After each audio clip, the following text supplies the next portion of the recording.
చేవెళ్లలో జరిగిన ఘోర బస్సు ప్రమాదం ఎన్నో కుటుంబాల్లో విషాదాన్ని నింపినటువంటి పరిస్థితి. 19 మంది చనిపోయారు, 50 మందికి పైగా గాయాల పాలైనటువంటి పరిస్థితి. ఈ ఘోర ప్రమాదం, ఈ ఘోర విషాదం అంటే బస్సు ఎప్పుడైతే తాండూరు డిపో నుంచి బయలుదేరిందో అప్పటి నుంచి ప్రమాదం జరిగిన తర్వాత సహాయ కార్యక్రమాలు మొత్తం పిన్ టు పిన్ ఒక్కసారి ప్రమాదం తాలూకు వివరాల్ని మీకు అందించే ప్రయత్నం చేస్తా. ఈ బస్సు బయలుదేరినటువంటి గంటన్నరకే ఈ ప్రమాదం జరిగిన సమాచారం వచ్చింది. ఉదయాన్నే 4:40 తాండూరులో బస్సు ప్రారంభమైంది. విజువల్స్లో మీరు చూస్తూ ఉన్నారు.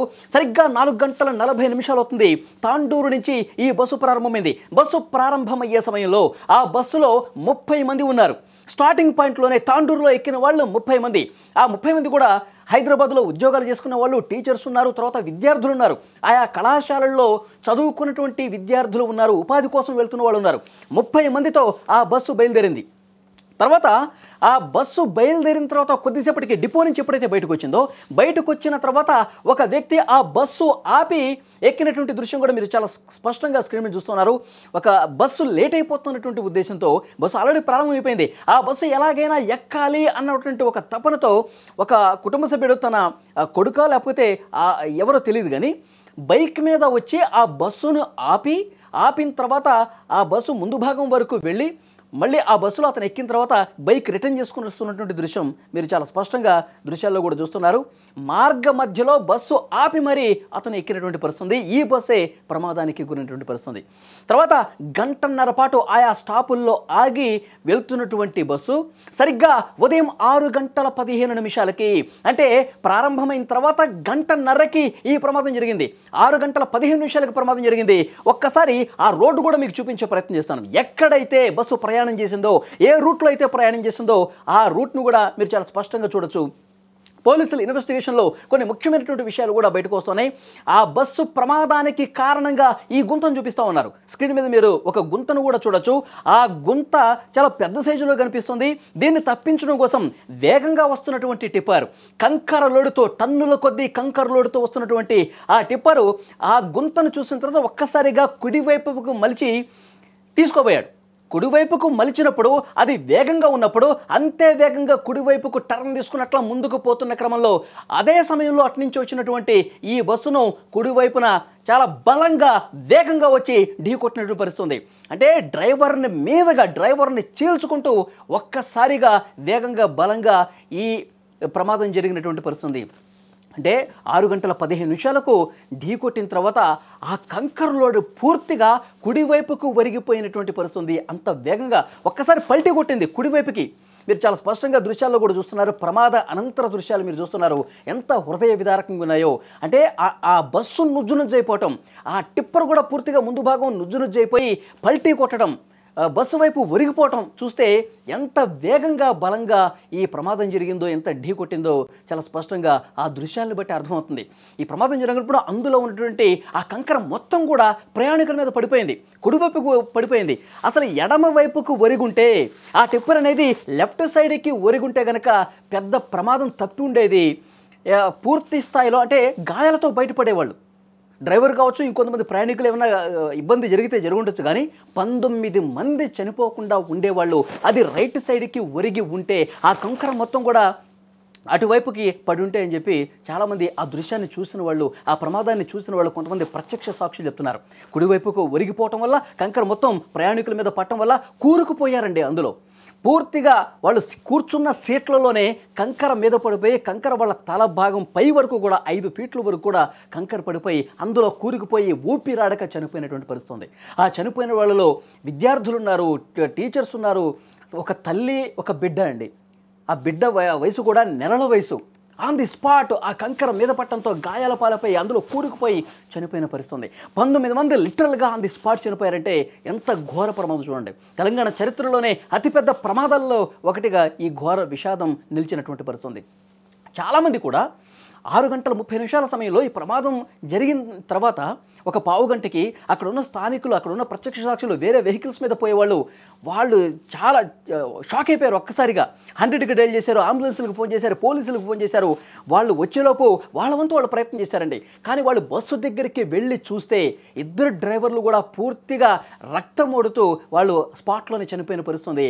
ప్రయాణికులు పూర్తిగా కంకరతో మునిగిపోయిన పరిస్థితుంది. కొంతమంది నడుము లోతు వరకు కంకరతో మునిగిపోయి తీవ్ర నరకయాతన చూస్తున్న పరిస్థితుంది. కంకర పూర్తిగా నడుము లోతు వరకు కప్పేయడంతో కాళ్ళు మొత్తం, నడుము భాగం మొత్తం కూడా గాయాల పాలైపోయి రోధిస్తున్నారు. మమ్మల్ని కాపాడండి, బయటకు తీయండి, మేము రాలేకపోతున్నాం అని చెప్పి ఆర్తనాదాలు వినిపిస్తున్న పరిస్థితుంది. తమ కుటుంబ సభ్యులు అందులో కూరుకుపోయి అసలు అదో మాటల్లో చెప్పలేనంత ఘోర విషాదం అండి.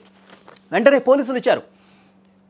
అక్కడ ఉన్న స్థానికులు, ప్రత్యక్ష సాక్షులు కొంతమంది సహాయ కార్యక్రమం చేస్తున్నారు, కంకర తొలగించే ప్రయత్నం చేస్తున్నారు, కొంతమందిని బయటికి లాగే ప్రయత్నం చేస్తున్నారు, బస్సు అద్దాలు ధ్వంసం చేసి కొంతమందిని లాగే ప్రయత్నం చేస్తారు, కొంతమందిని కాపాడారు కూడా. పోలీసులు వచ్చిన తర్వాత వెంటనే జేసీబీలు పిలిపించారండి. 3 జేసీబీలు వచ్చినాయి. 7 గంటలకి 6:15కి ప్రమాదం జరిగితే 6:30, 6:40 వరకు అక్కడ స్థానికులు కొంత సహాయ కార్యక్రమాలు చేస్తే వెంటనే పోలీసులు వచ్చిన తర్వాత 7 గంటలకి 3 జేసీబీలు తీసుకొచ్చి వాటిని కంకరను తొలగించే ప్రయత్నాలు చేస్తూ ఉన్నారు. అందులో కూరుకుపోయిన వాళ్ళని జేసీబీ సాయంతో తొలగించే ప్రయత్నం చేస్తున్నారు. ఈ జేసీబీ సాయంతో సహాయ కార్యక్రమాలు ప్రారంభమయ్యాయి సరిగ్గా 7:05 ఆ సమయంలో చేవెళ్ళ సిఐ ఆ జేసీబీ సహాయ కార్యక్రమాలు జరుగుతున్నప్పుడు జేసీబీ చక్రం అతని కాలు మీదకు వెళ్ళిందండి. కాలు మీదకి వెళ్ళినప్పుడు ఆయన కాలు కూడా తీవ్రంగా గాయాలు పాలైనటువంటి పరిస్థితుంది. ఆ దృశ్యాలు మీరు చూస్తూ ఉన్నారు. సహాయ కార్యక్రమాలు జరుగుతున్నప్పుడు జేసీబీతో అక్కడ రెస్క్యూ చేస్తూ ఉన్నప్పుడు చక్రం అతని కాలు మీద ఎక్కడం వల్ల సిఐ కూడా చాలా ఇబ్బంది పడ్డ పరిస్థితుంది. హుటాహుటిన ఆయన్ని అంబులెన్స్లోనే ఆసుపత్రికి తీసుకెళ్లిన పరిస్థితుంది. ఆసుపత్రిలో కాలికి చికిత్స జరిగినటువంటి పరిస్థితుంది. 7:30 బస్సు నుంచి పూర్తిగా కంకరను తొలగించేశారు. నడుములోతూ కూరుకుపోయినటువంటి వాళ్ళందరినీ కూడా ఆ కంకరను తొలగించి బయటికి లాగారు. మొత్తం కంకరను తీసిన తర్వాత గుట్టలు గుట్టలుగా శవాలు బయటపడ్డ పరిస్థితుంది. ఒక్కొక్క చోట చెయ్యి బయటకు వస్తూ ఉంది, ఒక్కొక్క చోట చనిపోయిన తర్వాత తలలు బయటకు వస్తున్నాయి. కంకర తవ్వుతుంటే నిజంగా ఆ దృశ్యాలు రెస్క్యూ చేస్తున్నటువంటి అక్కడ అధికారులు, పోలీసులు కూడా షాకులో ఉండిపోయినటువంటి పరిస్థితుంది. ఊపిరాడక తీవ్ర గాయాలతో కంకర కింద సమాధి అయిపోయినటువంటి పరిస్థితి ఉంది. ఉదయం 8 గంటల నుంచి క్షతగాత్రుల్ని ఆసుపత్రికి తీసుకెళ్తా ఉన్నారు. తర్వాత కూరుకుపోయిన వాళ్ళని శవాలను కూడా వెలికి తీస్తూ ఉన్నారు. 8:30 పూర్తిగా ఆ కంకర మొత్తం తొలగించి శవాలన్నింటినీ కూడా, చనిపోయిన వాళ్ళన్నింటినీ కూడా వెలికి తీసినటువంటి పరిస్థితి ఉంది. సరిగ్గా ఉదయం 8:30 మొత్తం రోడ్ల మీద, అక్కడే ఉన్నటువంటి రోడ్డు మీద అన్ని మృతదేహాలు మొత్తం కూడా వరుస పెట్టి అక్కడ పేర్చినటువంటి పరిస్థితుంది. ఆ తర్వాత అంబులెన్సుల్లో ఆసుపత్రికి తీసుకెళ్లిన పరిస్థితుంది. ప్రభుత్వ లెక్కల ప్రకారం 19 మంది చనిపోయారు, 50 మందికి పైగా తీవ్రంగా గాయాల పాలైనట్టుగా సమాచారం వస్తుంది. ఇంకా మృతుల సంఖ్య పెరిగే అవకాశం ఉందని తెలుస్తోంది. ఎందుకంటే ఆసుపత్రిలో చికిత్స పొందుతున్న ఒకళ్ళిద్దరు పరిస్థితి కొంచెం క్రిటికల్గా ఉందని ఇన్ఫర్మేషన్ వస్తుంది. కానీ గవర్నమెంట్ లెక్కల ప్రకారం 19 మంది ఆన్ ద స్పాట్ చనిపోయినటువంటి పరిస్థితుంది. ఎంత దారుణం చూడండి, ఎంత ఘోర విషాదం చూడండి. ఉదయాన్నే 4:40 30 మందితో బయలుదేరినటువంటి ఈ బస్సు వరుసగా అన్ని స్టాపుల్లో కొంతమంది ప్రయాణికులు ఎక్కించుకొని 72 మంది, ఎప్పుడైతే ప్రమాదం జరిగిన బస్సు 72 మంది ఉన్నారు. కంకర ట్రక్ టిప్పరు బలంగా ఢీ కొట్టడం వల్ల, కంకర మొత్తం పట్టడం వల్ల 19 మంది చనిపోయి 50 మందికి పైగా తీవ్ర గాయాలను పాలన పరుస్తుంది. తమ బిడ్డల్ని కోల్పోయి కుటుంబ సభ్యులకి ఆ ప్రమాదం జరిగిన తర్వాత వెంటనే ఇన్ఫర్మేషన్ పంపించారండి. ఆ కంకర తొలగించేటప్పుడు కుటుంబ సభ్యులకు సమాచారం అందించారు. గుండెలో బాదుకుంటూ రోధిస్తూ ఘటనా స్థలానికి వచ్చారండి. ఒక ఫ్యామిలీలో 3 పిల్లల్ని కోల్పోయారండి. ఆ 3 కూడా హైదరాబాద్ కోటి కాలేజీలో చదువుతున్నారు. 3 అక్క చెల్లెళ్ళు, ఒకే కుటుంబంలో 3 అక్క చెల్లెళ్ళు చనిపోవటం అనేది ఎంతటి బాధను తీసుకొచ్చింది. ఒక చిన్న పాప, ఒక తల్లి, ఒక చిన్న పాప అండి.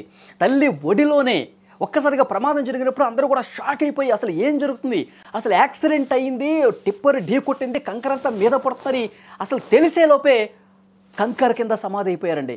ఒక చిన్న పాపని వాళ్ళు ఆ కంకర తొలగిస్తున్నటువంటి క్రమంలో ఒడిలో ఆ చిన్న పాపను పట్టుకొని ఆ తల్లి చనిపోయిందంటే చూడండి ఎంత హృదయ విదారక ఘటన. నిజంగా చూస్తుంటే ఆ కంకర తొలగిస్తున్న అధికారులు కూడా కన్నీళ్లు పెట్టుకున్నారండి. అంత చిన్న పాపను ఒడిలో పెట్టుకొని బతికించుకుందాం అనుకున్నటువంటి ఆలోచన వచ్చుంటుంది ఆ తల్లికి. తను చనిపోయిన తన బిడ్డ బతకాలి అన్నటువంటి ఆశతో ఆమె ఒడిలో పెట్టుకున్న పరిస్థితుంది. కానీ దురదృష్టవశాత్తు చనిపోయినటువంటి పరిస్థితుంది. తల్లి బిడ్డను కోల్పోయింది, ముగ్గురు అక్క చెల్లెళ్ళు కోల్పోయారు, టీచర్లు అలాగే ఉద్యోగాలు చేసుకోవటానికి వచ్చిన వాళ్ళు కొంతమంది తమ భార్యల్ని కోల్పోయారు, ఇద్దరు తల్లిదండ్రులను కోల్పోయినటువంటి పరిస్థితి ఉంది, తమ భర్తల్ని కోల్పోయారు. 19 కుటుంబాల్లో తీరనటువంటి శోకాన్ని, విషాదాన్ని తీసుకొచ్చింది ఈ ఘటన. చాలా అంటే చాలా బాధాకరం. తర్వాత ప్రజాప్రతినిధులు అక్కడ వచ్చారు, బాధిత కుటుంబాలని పరామర్శిస్తున్నారు. ప్రస్తుతం పోస్ట్ మార్టాలు అవి జరుగుతూ ఉన్నాయి. కుటుంబ సభ్యులకి ఆ మృతదేహాలు అప్పగించే పరిస్థితి జరుగుతుంది. కానీ ఇంతటి ఘోర విషాదం జరగటానికి కారణం ఏంటి అని చెప్పి చాలామంది అక్కడ లోకల్గా ఉన్నటువంటి స్థానికులు కూడా ప్రశ్నిస్తూ ఉన్నారండి. ఈ రోడ్డు వెడల్పు చేయాలి, ఎప్పట్లాగా ఇప్పుడు గతంలో కూడా చాలా సందర్భాల్లో ప్రమాదాలు జరిగినాయి, ఈ ప్రమాదాలు ఈ విధంగా జరుగుతూనే ఉండాలా, మేము చచ్చిపోతూనే ఉండాలా, ఈ రోడ్డు వెడల్పు చేయరా, ఈ రద్దీ ఎంత స్థాయిలో ఉంటుంది, పెద్ద పెద్ద వాహనాలు పోతూ ఉంటాయి, వాళ్ళని అడ్డుకునే వాళ్ళు ఎవరు లేరు, ఇలాంటి దుర్మార్గమైనటువంటి పరిస్థితులు ఉంటాయని చెప్పి ప్రజాప్రతినిధి మీద కూడా అక్కడ స్థానికులు ఆగ్రహం వ్యక్తం చేసిన పరిస్థితి అంటే చూడండి.